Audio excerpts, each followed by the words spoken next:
Миколаїв. З чим у вас асоціюється місто Миколаїв? Звучить так, ніби це риторичне питання, але ні. Ви маєте на нього відповісти. Даю вам 5 секунд.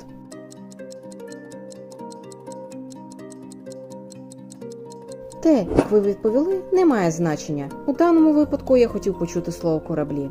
Тому що Миколаїв – це місто на хвилі, чи не так?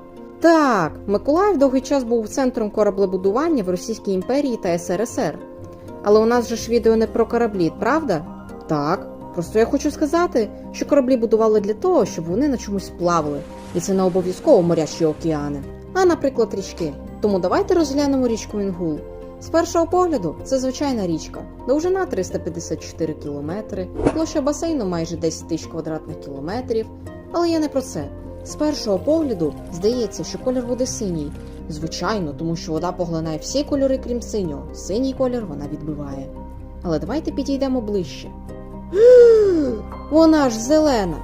Стали б купатись в такій річці? Думаю, ні. А тепер задумайтесь на секунду. Чому річки забруднюються? У чому причина? Як забруднення річок впливає на забруднення Світового океану? І, може, річка взагалі не брудна, і це я просто щось видумав? Давайте я відповім на всі ці запитання. Що ж, почнемо з простого. Чому річка зелена? Очевидно, тому що у будь-якій річці є водорості, і саме вони забарвлюють воду у зелений колір. Але що це за наліт?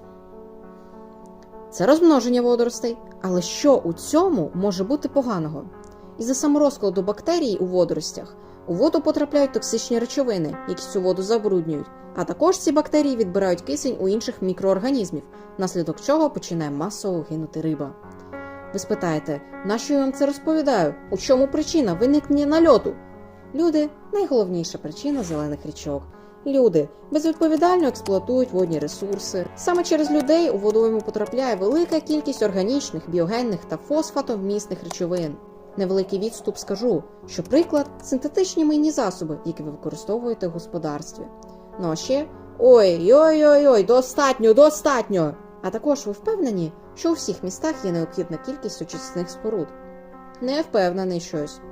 Тому всі ці токсини, що я перечислив раніше, зливаються прямо в ріки. Із-за цього не тільки гине риба, а й всі жителі річки. Крім цього, це несе шкоду для людей, які споживають цю воду без належного очищення, і людей, які в таких ріках купаються, людей, які споживають тварин з подібної річки. Ми плавно підійшли до того, яка ще причина забруднення річок. Моє улюблене – сміття. Що ж, давайте всі разом спитаємо мене, з чого я взагалі взяв, що сміття викидається в цю ріку? А давайте подивимося, скільки сміття біля річки Інгул. І це все?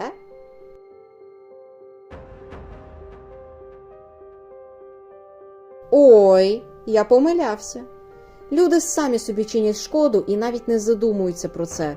І, шановні глядачі, навіть якщо люди не винні у викиданні сміття, і моя гіпотеза неправильна, ми ж можемо щось вдіяти зі сміттям, правда? Правда, благодійністю я займусь пізніше. А зараз йдемо далі. І знову ж таки розглянемо річку Інгул. Як думаєте, куди впадає річка Інгул? Можете навіть загуглити. Якщо ви відповіли Південний Буг, ви праві, тому що Інгул – це права притока Південного Бугу. Тепер далі. Куди впадає Південний Буг? Це риторичне запитання, звичайно, що Чорне море.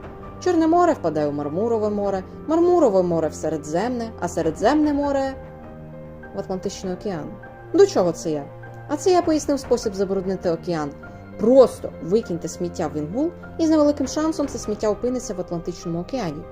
Я мало рекламую самого себе, але зараз переглянути це відео в кутку дійсно важливо. В цьому відео я не тільки прибираю покинуту будівлю, а й розповідаю про сміття більш детально.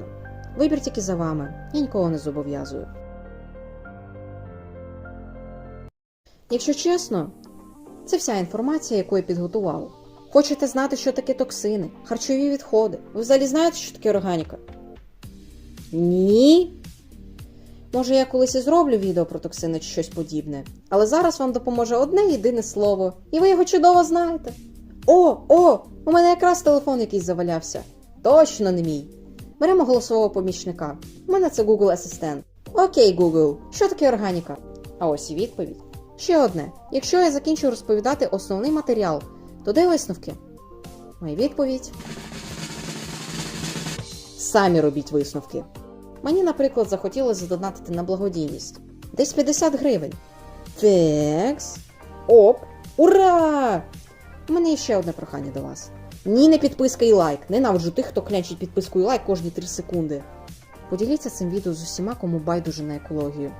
Може, вони змінять свою думку. Я рада, що ви додивились відео до кінця. Я пишаюсь людьми, які більше 5 хвилин можуть дивитись подібні відео. Ще побачимось.